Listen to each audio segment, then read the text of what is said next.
Hello guys, আসসালামু আলাইকুম। আপনারা সবাই কেমন আছেন? আলহামদুলিল্লাহ আমরা অনেক ভালো আছি। তো আমি আজকে রান্না করব চুই শুটকি দিয়ে টকফল।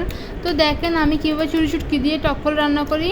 তো অবশ্যই কিন্তু পুরো ভিডিও দেখে কিন্তু কমেন্ট করতে ভুলবেন না যে আমার রান্নাটা কেমন হয়েছে, আর কার কার এরকম চুই শুটকি দিয়ে টকফল খেতে ভালো লাগে তারাও কিন্তু অবশ্যই কমেন্ট করতে ভুলবেন না।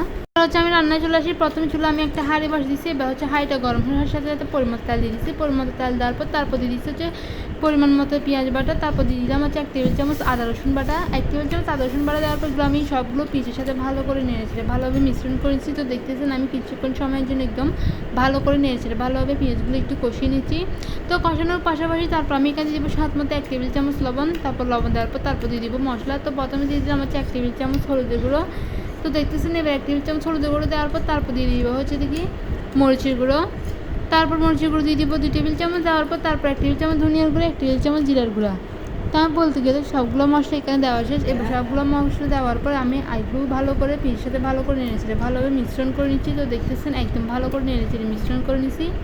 তো মশলাগুলো যাতে পূর্ণ যায় সেজন্য আমি কিছুক্ষণ সময়ের জন্য এখানে পানি দিয়ে দিচ্ছি। একদম ভালো করে মশলাগুলো নেড়েছি, কিছুক্ষণ সময়ের জন্য কষে নিচ্ছি। কিন্তু পুরো ভিডিও দেখতে বলবেন না, কিন্তু কমেন্ট করে জানাবেন যে কার কার এরকম রান্নাটা ভালো লাগছে আর কার কার এগুলো খেতে ভালো লাগে, অবশ্যই কিন্তু কমেন্ট করবেন। তো দেখতেছেন আমি মশলাগুলো ভালোভাবে কষিয়ে নেওয়ার পর তারপর আমি এখানে দিয়ে দিব যে কি ছুরি শুটকিগুলো আমি আগে থেকে ভালোভাবে ধুয়ে পরিষ্কার করে নিচ্ছি। বা আমি সবগুলো ছুরি শুটকি আমি মশলার মধ্যে ঢেলে দিচ্ছি। এবার মশলার মধ্যে ছুরি শুটকিগুলো ঢেলে দেওয়ার পর আমি একদম ভালো করে মশলাটা ভালো করে নেড়ে নিচ্ছি। তো আমি কি চুলার আঁচটা বড় করে রাখছি এগুলো যাতে ভালোভাবে হয়ে আসে সেজন্য। তো আমি চুলাটা বড় করে রাখছি। এবার চুলাটা বড় করার পর আমি আর একটু ভালো করে নেড়ে নিচ্ছি। তো দেখতেছেন একদম কিছুক্ষণ সময় জন্য আমি মশলাগুলো ভালোভাবে কষিয়ে নিচ্ছি। তো বলতে গেলে প্রায় মশলাগুলো ভালোভাবে কষানো হয়ে আসতেছে। তো দেখতেছেন একদম ভালোভাবে কষানো হয়ে আসছে। তো যখন ভালোভাবে কষানো হয়ে আসবে তখন আমি এখানে দিয়ে দিব কি টকফলগুলো।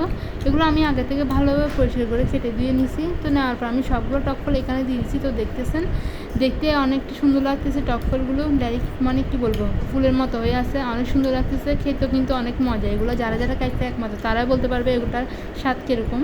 তো আমার তো ভীষণ ভালো লাগে এরকম টকফল। আর টকফল যদি একদম ছুরি শুটকি দিয়ে রান্না করা তাহলে তো বলার বাইরে কীরকম টেস্ট হয় সেটা একমাত্র যারা খাইছে তারাই বলতে পারবে। তো দেখতেছেন আমি একদম মাখা মাখা করে রান্না করছি টকফলগুলো। তো দেখতে কিন্তু অনেক সুন্দর লাগতেছে, পুরো লাল লাল হয়ে আছে টকফলগুলো। তো খেতেও কিন্তু দারুণ ভালো লাগে। তো আপনারা দেখেন কীভাবে আমি রান্নাটা করতেছি। তো আমি কিছুক্ষণ সময়ের জন্য আমি ঢাকনা দিয়ে ডেকে রাখবো, তাই একটু নেড়ে ছেড়ে নিচ্ছি, ভালো করে নেড়ে ছেড়ে নেওয়ার পর তারপর ঢাকনা দিয়ে কিছুক্ষণ সময়ের জন্য আমি ডেকে রাখবো। তারপর আমি ঢাকনা উঠিয়ে আবারও একটু ভালো করে নেড়ে চেড়ে নেবো। তো দেখতেছেন একদম ভালো করে নেড়ে চেড়ে নিচ্ছি।